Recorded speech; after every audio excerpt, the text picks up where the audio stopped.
Hi YouTube, this is Felicia with Bible Scraps and welcome to my first episode of Stamp and Share. Basically, I'm going to play around with my stamps and share some of those images with some of you. I'm going to also share a short tutorial on how to mask. Now, I have to admit, masking is one of those techniques I have not played a whole lot with because I thought it was too difficult, too time consuming, and I didn't have the right masking materials to mask with because the sticky notes just didn't do it for me. Well, I am pleased to say I have taught myself how to mask and it wasn't as hard as I thought.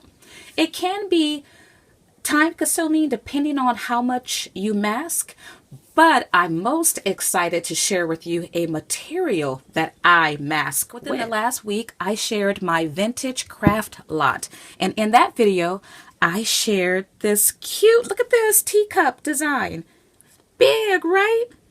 It's the perfect image if you want to detail mask. I'm going to show you samples. I'm going to also be sharing this image with several of you along with this image here. Now in the video, I'm going to mask this one. I have not tried this one yet, so we're going to do it together. The only thing you need to do is just leave a comment. Alrighty, let me share with you my evolution of masking.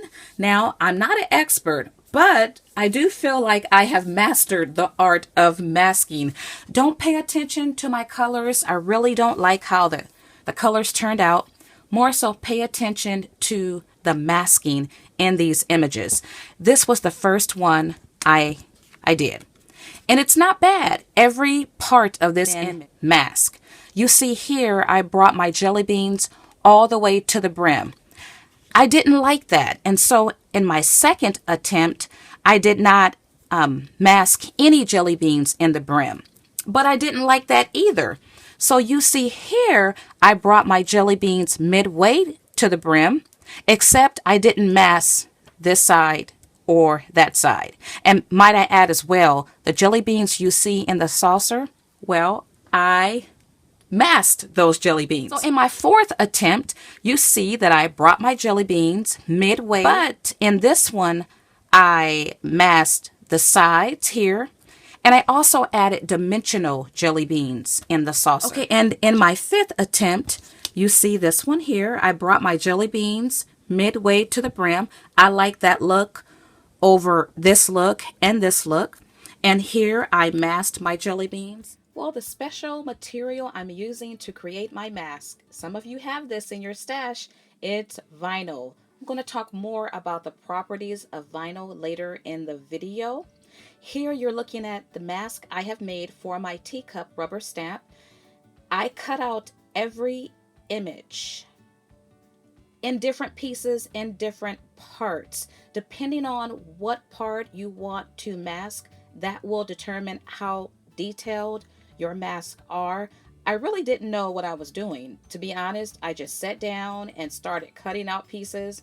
And then I realized, okay, I need this piece as well. And so I made a mask for that piece. What you see here, I'm demonstrating how, I took the mask off the acetate sheet, and then here I'm showing you how you can de-tack some of the stickiness, or it's not really sticky, but you don't want your mask to stick on your paper, and so you do want to de-tack it by following that method. And then you can use baby wipes and tissue to clean off your vinyl. But if you look here, and I love this, at the last minute I thought about adding paper to my vinyl. And I'll talk more about the benefits later in the video, but this is a genius idea. If you use this method, you won't need to clean off your vinyl. And that's one of the reasons why I decided to try the paper on the vinyl. So I'm using my double stick tape in different sizes, going to adhere the soft or the smooth side of the vinyl to the sticky side of my paper. And I just noticed I needed to add more adhesive to cover up that border there. Excuse my camera moving. I'm going to take my vinyl and adhere that to my paper. And this is a nice size sheet of mask. You can really save a lot of money when you do it yourself. Here I'm conditioning my stamp because it's brand new. You do that by stamping your image several times. Now I'm ready to stamp on my masking paper. I'm going to stamp it out twice, but I'll later do it a third time because I don't know how many full images I need to create all the different detail masks. You see here, I'm using a craft knife to remove the liner. Using that knife makes it so much easier. And here I'm detacking my mask. Do it while your image is larger, because if you cut out your detail parts of your image and then detack, it's much more difficult. So after you have detacked your mask, add your liner sheets back to the back, and then you can cut out the different parts of your image. Depending on how detailed you want your mask to be, that will determine how much you cut out. I think I cut out all the different pieces and parts using that craft knife again. And then here, it's the fun part. I want to stamp inside the mug, and so I am masking off all the parts around the inside of the body, including adding that sticky paper to the left. Now I'm using the Tim Holtz new oxide inks. I love these inks. I'll be doing a separate video featuring these inks. They're a great resist. I have been using these inks non-stop the last week. And you can see here that I stamped in the jelly beans inside the mug, but I need to mask off the jelly beans because I want to extend the height of the jelly beans. I want them to be in the middle of the brim. So I added the green mask to the jelly beans, and now I'm going to stamp over the mask. And once I remove the mask, but first I need to clean it because I'm using the vinyl. But if you use the paper, you don't need to really do that. But you see here, I have a mug full of jelly beans. And here I'm adding my mask back to my acetate sheet. And now I'm going to do a little bit of coloring with my alcohol markers. I really didn't care for the colors I chose. I tried to do something masculine because this mug is masculine. So it is what it is. Now I decided, let me add a pattern to the base of my mug and the handle. So I have masked off the center part of the mug, and I'm using a mini stamp to stamp a pattern on the base and on the handle. And I'm removing the mask, and you can see that I have a mug with a patterned handle and base. Now I'm using my alcohol marker to add a little color And there. here's a look at my final design. I'm so happy to have mastered the art of masking. I challenge any of you out there, give it a try. It takes some patience, but once you get the hang of it, it's a breeze. I don't really care for my pattern on the base and the handle, but I like the idea of jelly beans in a mug or in a teacup. Now let me show you a card I made. It's super cute. Backwards. Take a look at my card. Now this card is not meant to open. It's a pocket card, and I came up with it just on a whim. I didn't want a basic A2 type of card. I thought of this. I embossed one half of it, added this cute decorative tape you could pick up at Target in their dollar bin, stamped "How You Bean" because it's a tea cup full of jelly beans. And I also added this little mini tag that says "Happy Spring." I really do like how that turned out. Now let me show you the stamp set I used. This is a new set by Lawn Fawn. It's called "How You Bean." I used jelly beans, and you saw that in my tutorial, and a couple phrases, "How You Bean" and "Happy Spring." Final thoughts on my do-it-yourself masking paper. Well, I have a winner with the vinyl. It is holding up very well. I don't know how many times I have used the teacup mask, but it still sticks. This corner is not sticking only because the mask got on some tissue paper, and the tissue paper removed the tackiness there. But I love it. I love it even more adding the paper on top of my vinyl. Now, I did that for a couple reasons.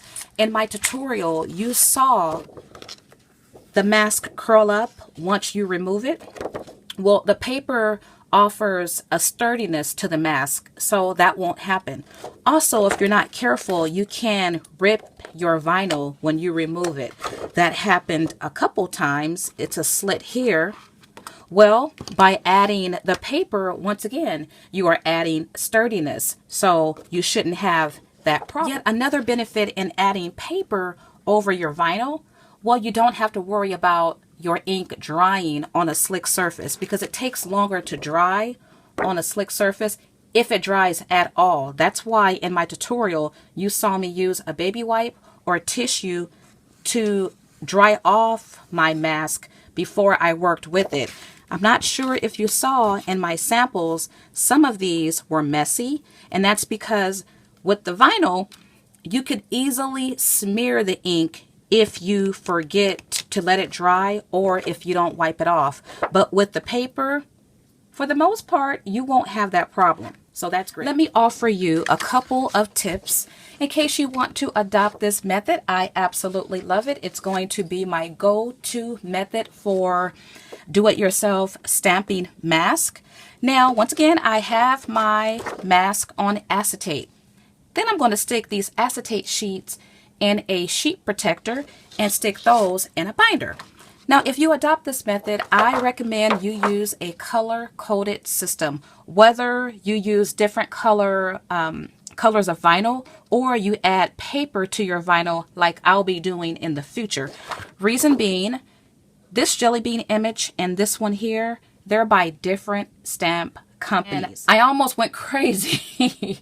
I kept trying to line up my single jelly beans with the wrong jelly bean image. It just wouldn't align correctly, and I kept thinking, what's the problem? And then it dawned on me, oh, you're using the wrong jelly bean. And that's when I came up with the color-coded system. When I look at this, all my green masks, they're from one stamp set. All my gray masks are from one stamp set. Okay, YouTube, I am proud to say I have mastered the art of masking, and I hope I have challenged or encouraged some of you who have yet to give masking a try to go ahead and give it a try. I am so happy I can finally scratch it off my crafty bucket list. Now, if you are interested in winning some stamped images from these two designs, the only thing you need to do is leave a comment. Say whatever you want to say. But if you also mask, I would love to hear any stories that you have. If you have any tips, feel free to leave those in your comments. Now, if you have found my do-it-yourself tutorial helpful, don't forget to like this video. Give me a thumbs up. Also, if you have not subscribed, right now is the perfect time to do so. Feel free to share this video. Feel free to adopt any of my ideas. I only ask for proper credits. Do give shout outs and do leave a link back to my video in your description box. Well, I want to thank you all for watching, and as always, blessings.